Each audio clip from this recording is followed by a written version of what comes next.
할렐루야. 믿는 사람이든 믿지 않는 사람이든 성탄절이 되면 성탄절 인사들을 나눕니다. 그 인사의 요지는 믿는 사람도 그렇고 믿지 않는 사람도 그렇고 축하합니다, 성탄을 축하합니다 하는 인사인데, 오늘 교회에 모여서 예배를 드리지 못하고 비대면으로 온라인으로 예배를 드리게 되어서 참 아쉬움이 많이 남습니다만은, 그러나 여러분, 예수님께서 우리를 구원하시기 위해서 이 땅에 오셨다는 사실만큼은 달라질 수도 없고 변할 수도 없는 진리이기 때문에 하늘 보좌를 버리고 이 땅에 오신 예수 그리스도 앞에 감사드리며 그 사실을 함께 축하하는 그러한 성탄절 절기가 되기를 바랍니다. 우리는 예수님 오심을 축하하고 기뻐하는 입장에 있습니다만은, 예수님 정작 탄생하셨을 당시에 그 자리에 있었던 분들, 요셉이라든지 마리아라든지 성탄절의 주인공 예수 그리스도의 입장에서 볼 때에 그때의 분위기를 우리가 돌아가 본다면 그다지 평화롭지도 않았고 거룩하지도 못한 황량한 상황이었던 것을 우리는 알 수가 있습니다. 이스라엘 부부 가운데 지금도 한쪽은 유대교를 믿고 한쪽은 개신교를 믿는 그런 가정들이 더러 있다고 그래요. 이 사람들이 부부간에 잘 지내다가도 성탄절 이맘때쯤 되면, 이제 우리식으로 하자면 성탄절을 앞두고 대림절쯤 되면 서로 논쟁을 하는 일이 있다고 그럽니다. 우리의 대림절 즈음에 유대교 절기 중에는 한우카라고 하는 절기가 있는데, 소수의 유대인들이 엄청난 대군을 물리친 적이 있었는데 밤에 불을 환하게 넓은 곳에 켜놓고 마치 자신들의 진지에 아직도 사람들이 많다는 것처럼 속여서 적군을 퇴각시켰다 하는 그런 전설 같은 이야기입니다. 그래서 그것을 기념해서 한우카 축제를 하게 되는데, 이때쯤 되면은 이제 개신교를 믿는 아내가, 여보 혹시 당신 한우카 설마 그 전설 같은 얘기를 진짜로 믿는 건 아니지요? 하고 이제 얘기를 하죠. 그러면은 또 반대로다가 유대교 남편은 아이 그러셔? 그러면 크리스마스는 어떻고? 아니 결혼도 하지 않고 남자도 모르는 10대 소녀가 임신을 했는데 천사가 나타났다는 그 얘기를 진짜 당신 믿는 건 아니지? 하고 이렇게 서로 이제 그 말다툼처럼 이제 시비를 하게 된다고 그러는데요. 솔직히 여러분들 가운데서도 이 복음서를 처음 읽으면서 이 유대교 남자가 했던 생각 같은 그런 사실을 그렇게 의심을 해본 분도 있으리라 생각이 듭니다. 초자연적으로 성령으로 말미암아서 처녀가 잉태하여서 임신을 했다 하는 이 사실을 믿는다 하더라도, 그래서 마리아의 그 나이든 삼촌이 우리 원수에게서와 우리를 미워하는 모든 자의 손에서 구원해 달라고 기도하는 일도 있었고, 또 시므온 선지자도 처녀에게 칼이 내 마음을 찌르듯 하리라 하는 그러한 우울한 경고를 하기도 합니다. 그러니까 우리가 흔히 보는 크리스마스에 대한 장면은 영화가 됐든지 아니면 카드가 되었든지 그 장면들이 대체적으로 예쁘고 그리고 평화롭고 그리고 참 좋아 보입니다. 그런데 그 첫 번 크리스마스 그 현장으로 가 보면 그와 정반대였다는 사실입니다. 그러니까 마리아에게 천사가 이제 아들을 낳을 것이라, 임신하고 아들을 낳을 것이라 천사가 고지할 때에 그림으로 보면은 마리아가 두 손을 모으고 평화로운 모습으로 그 천사의 음성을 듣는 것처럼 그렇게 그림이 그려지죠. 근데 여러분, 정작 이 사실을 마리아가 들었을 때에 그렇게 평화롭고 그렇게 기쁨으로 받아들였을까? 당사자 입장으로 돌아가 보면 이거는 하늘이 무너질 일이고 깜짝 놀랄 그러한 일입니다. 아니, 우리 가정에서 한번 생각을 해보자고요. 우리 가정에 10대 소녀가, 그것이 딸이 되었던 동생이 되었던 10대 소녀가 임신을 해가지고 아직 결혼도 안 했는데 이제 임신을 해서 메시아를 낳을 것이다, 이런 얘기를 들었다 치자고요. 우리 모두가 다 그것을 평화롭게 받아들이고 기쁨으로 받아들일 수가 있겠는가 생각해 보면 그럴 수가 없는 노릇이지요. 그럴 수가 없는 노릇입니다. 또 요셉은 또 어떻습니까? 나하고 정혼한, 약혼을 한 이 10대 소녀가 임신을 했다고 하는데 그것을 어떻게 해석을 하겠느냐 말이에요. 근데 요셉은 사람이 원체 관대한 사람이라서 마리아를 비난하지 않고 조용히 파혼 절차를 밟으려고 했어요. 그런데 이 요셉에게도 천사가 나타나서 다윗의 자손 요셉아, 내 아내 마리아 데려오기를 무서워하지 말라 하는 이 말을 듣고 생각을 바꾸어서 마리아를 이제 보호하기로 마음을 먹게 되는데, 어찌되었든 나하고 약혼을 한 어떤 처녀가 점점 임신을 해가지고 배가 불러오는데 이 사실을 평안하게 받아들이기가 쉬웠겠느냐 하는 얘기입니다. 마리아가 하도 자기에게서 일어난 이 일이 당황스럽기도 하고 누구에게 말할 수도 없는 형편이니까 자기가 말할 수 있는 사람을 찾아가서, 그리고 이 상황을 이해해 줄 만한 사람에게로 허둥지둥 달려가서 피차 대화를 나누게 되는데 그 상대가 엘리사벳이었습니다.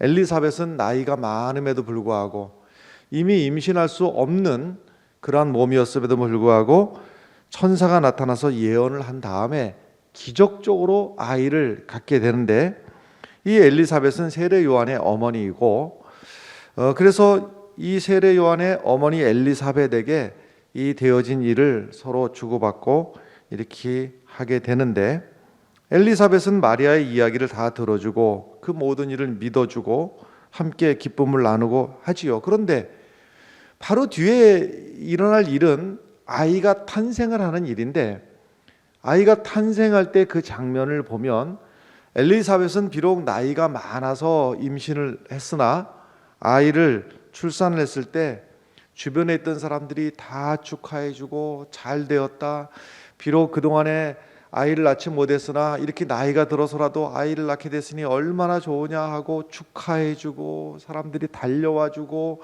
이렇게 했어요. 근데 마리아는 여기서 임신을 했다는 사실이, 아이를 낳는다는 사실이 수치스러운 일이고 주변 사람들에게 설명할 재간이 없는 거예요. 그래서 이 기적을 숨기고 살아야만 되었고, 이제 예수님이 탄생을 할 때에 여차저차해서 집에서도 한참 떨어진 저 먼 곳 베들레헴까지 가가지고 거기 가서 그것도 방도 얻지 못하고, 그리고 짐승들이 거하는 그 마구간에서 아기를 낳을 수밖에 없었는데, 아무리 당시에 황제가 호적을 하라고 명령을 내렸다 치더라도 이쯤 되면 피치 못할 사정이 아닌가. 예를 들면 중병에 들었거나 아니면은 심각한 장애로다가 몸을 이동을 하지 못하거나 마리아 같은 만삭의 경우쯤은 아마 예외를 적용을 했을 수도 있겠죠. 근데 굳이 요셉이 이 마리아를 집을 놔두고 그 먼 곳 베들레헴까지 데리고 갔던 이유가 뭘까? 아마도 고향 땅에서 아이를 낳으면 사람들이 비난하고 수군거리고 욕하고 하는 것을 견딜 재간이 없어서 그 만삭의 몸을 이끌고도 그 멀리까지 베들레헴까지 어떻게 보면 한편으로다가는 피신시키듯이 사람들의 아는 사람들의 그 입방아로부터 도피시키듯이 마리아를 그 먼 땅 베들레헴까지 데리고 가지 않았겠는가 하는 생각입니다. 마리아는 참 이 자기에게 일어난 이 당한 일, 사람들은 이해하지 못하고 수군거리고 비난하고 할 때마다 마리아여 무서워하지 말라, 내가 하나님께 은혜를 입었느니라. 보라, 내가 잉태하여 아들을 낳으리니 그 이름을 예수로 하라. 이 말씀을 곱씹으면서 자기가 받아야 될 비난, 오해, 설명할 수 없는 답답함, 그것을 하루하루 견디면서 하나님의 뜻을 이루어가는데 자기의 몸을, 자기의 일생을 주님을 오시는데 바쳤던 것입니다. 또 요셉은 어떻습니까? 자기와 약혼한 마리아가 배가 점점 불러오면서 사람들이 요셉을 향해서는 저 사람은 생각이 있느니 없느니 또 어쩌니 저쩌니 요셉이 수치심으로 하루하루 얼굴을 들고 다니기가 쉽지 않았을 것입니다. 그럴 때마다 내가 천사와 만났던 그 일이 꿈은 아니었을까, 이런 생각은 또 왜 안 왔을까 하는 겁니다. 여기까지는 그럭저럭 어떻게 버티고 견딜 수도 있었을지 모르겠으나 정작 아기 예수가 탄생을 한 다음에는 더 기가 막힌 일이 벌어지는데, 미치광이 정신병자 헤롯이라고 하는 왕이 당시에 태어난 아이들을 전부 다 학살을 하는 기가 막힌 일을 만나게 됩니다. 아기를 낳기까지도 어려운 일이었으나 아기를 낳자마자 바로 그 아기를 생명을 보존하기 위해서 피신을 해야 되는 기가 막힌 일이 그 다음에 또 일어난 것이죠. 요즘 아이를 낳는 분들 보면 뭐 산후조리원이다, 또 누구 도움이다 해서 또 산후조리라고 하는 것을 하지요. 마리아는 아이 낳자마자 산후조리라고 하는 것이 마리아에게 있었겠습니까? 그 고단한 몸을 가지고 아이를 낳자마자 먼 길을, 피난길을 떠나야만 됐던 것이죠. 빈방이 없어서 마국간에서 출산하고, 출산 후에 누울 곳이 없어서 말 먹이통에다가 눕혀놓고, 낳자마자 장거리 피난을 해야 되고, 그 피난길에 요즘처럼 무슨 자동차가 있었을까, 비행기가 있었을까?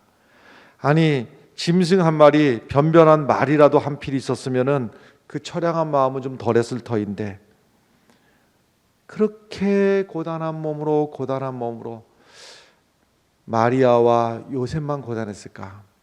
정작 하나님이, 인간의 몸을 입고 이 땅에 오신 하나님이 태어나자마자 받아야 될 이 수모와 이 기가 막힌 대접은 무엇이냐 하는 겁니다.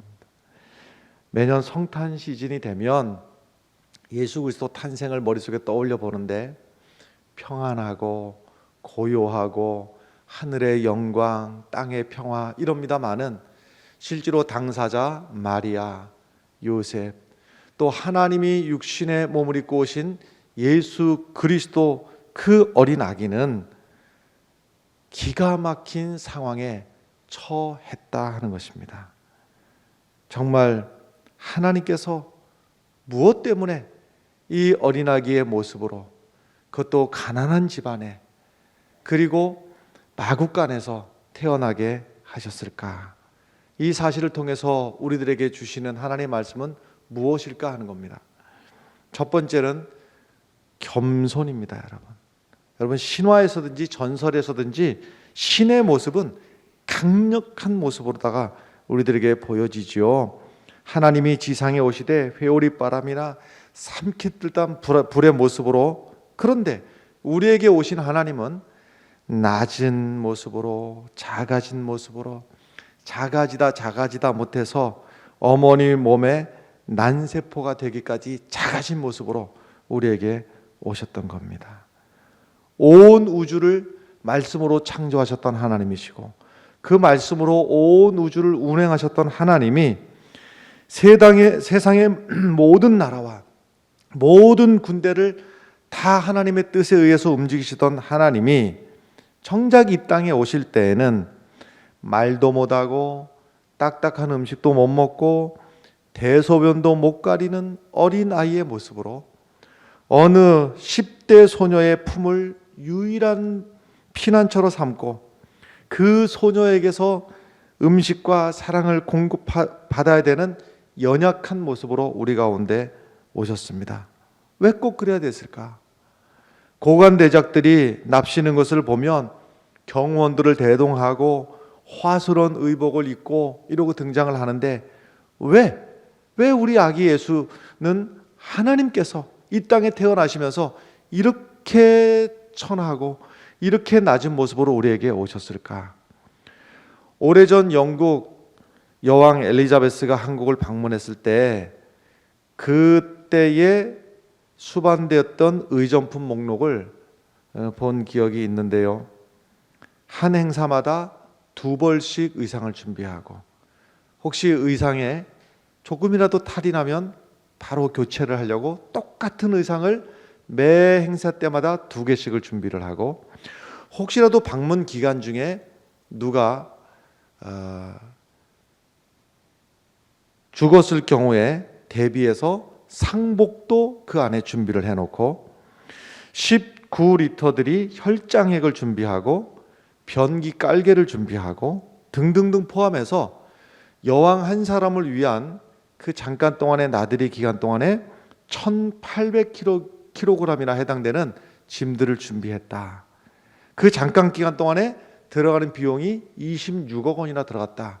그런 이야기를 들은 적이 있는데 하나님께서 이 지상을 방문하실 때는 수행원도 없이 말 먹이통 말고는 탄생할 왕을 눕힐 공간조차 없는 비참한 곳에서 예수님은 태어났습니다.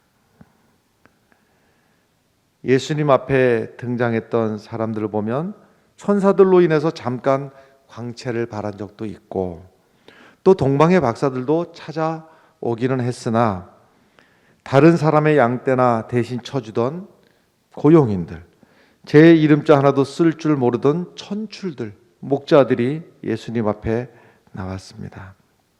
하나님의 지상 방문을 통해서 우리가 배워야 되는 것은 우리도 역시 낮아지고 해야 된다는 사실입니다. 우리가 뭔가 조금이라도 잘났다 싶으면 우쭐대기 십상인데 우리들에게 주시는 말씀이 낮아져라 하는 말씀입니다. 두 번째로 우리가 예수 그리스도, 이 땅에 오신 예수 그리스도를 통해서 우리가 배워야 될 말씀은 친근함입니다. 다른 말로 하자면 세상의 모든 누구든지 예수 그리스도 앞에 나올 수 있도록 그 문턱을 낮춰 놓으신 거예요. 문턱을. 세상에 있는 신들도 만만하게 나갈 수가 없지요. 힌두교도들이 신에게 나아가기 위해서는 신전에서 희생제물을 바쳐야 되고 이슬람 교도들은 이마가 땅에 닿을 정도로 몸을 최대한 낮춰야 되고 불교도들은 100배, 200배 그것도 부족하면 1000배를 하면서 부처님에게 나아가야 되는데 그때마다 느끼는 것은 신에 대한 두려움, 경외심입니다. 구약에서 보여주는 하나님도 그런 모습이 있지요. 모세가 불붙은 떨기나무 앞에서 또 이사야가 뜨거운 수치를 보면서 에스겔의 환상 그리고 하나님을 직접 만난 사람들이 불에 타 죽었다는 이야기나 야곱처럼 어디가 부러지고 깨졌다는 이야기나 언약궤를 누가 잘못 만지면 죽고 지성소에 함부로 들어가면 죽고 그런 얘기를 우리가 구약을 통해서 대했습니다마는 우리 가운데 오신 예수 그리스도는 문턱을 낮추시느냐고 스스로 낮은 이 땅에 육신의 몸을 입고 어린아기의 몸을 입으시고 왕궁에서 태어났다면 누구도 가까이 가서 볼 수 없으나 마국간에 태어났으니 아무나 가서 예수 앞에 나올 수 있도록 낮은 모습으로 우리 가운데 오셨습니다. 수족관 이야기가 있습니다. 이 글을 쓰신 분이 수족관을 자기가 경험했던 것, 바닷물 수족관을 관리하기가 무척 힘들답니다. 그래서 정성을 다해서 질산염 농도를 맞추고 암모니아의 양을 적절하게 유지하고 간단한 화학 실험실까지 갖추고 있어야지 이 바닷물을 물고기들이 잘 살 수 있는 어항을 관리를 할 수가 있다고 하는 거예요. 그래서 거기에 비타민, 항생제, 설파제 이런 것들을 아주 정성스럽게 투입을 하고 수족관 바닥에서 자랄 효소까지도 정성스럽게 넣어주고 주기적으로 물 전체를 유리 섬유와 수초로다가 잘 걸러서 자외선으로 살균해서 수족관의 물고기들을 위해서 그렇게 애를 썼으면 이 물고기들이 고마워해야 될 거 아닌가 하는데 어떤 경우에도 고마워하지 못하고 이 물고기들이 느끼는 것은 먹이를 줄 때도 마찬가지고 물을 갈아줄 때도 마찬가지고 이 물고기들을 위해서 그렇게 정성을 다하는데 물고기들이 갖는 느낌은 공포심밖에 없다고 하는 거예요. 가까이만 다가가면 밑에 숨어버리고 숨을 곳에 숨어버리고 도망가고 하는 거예요.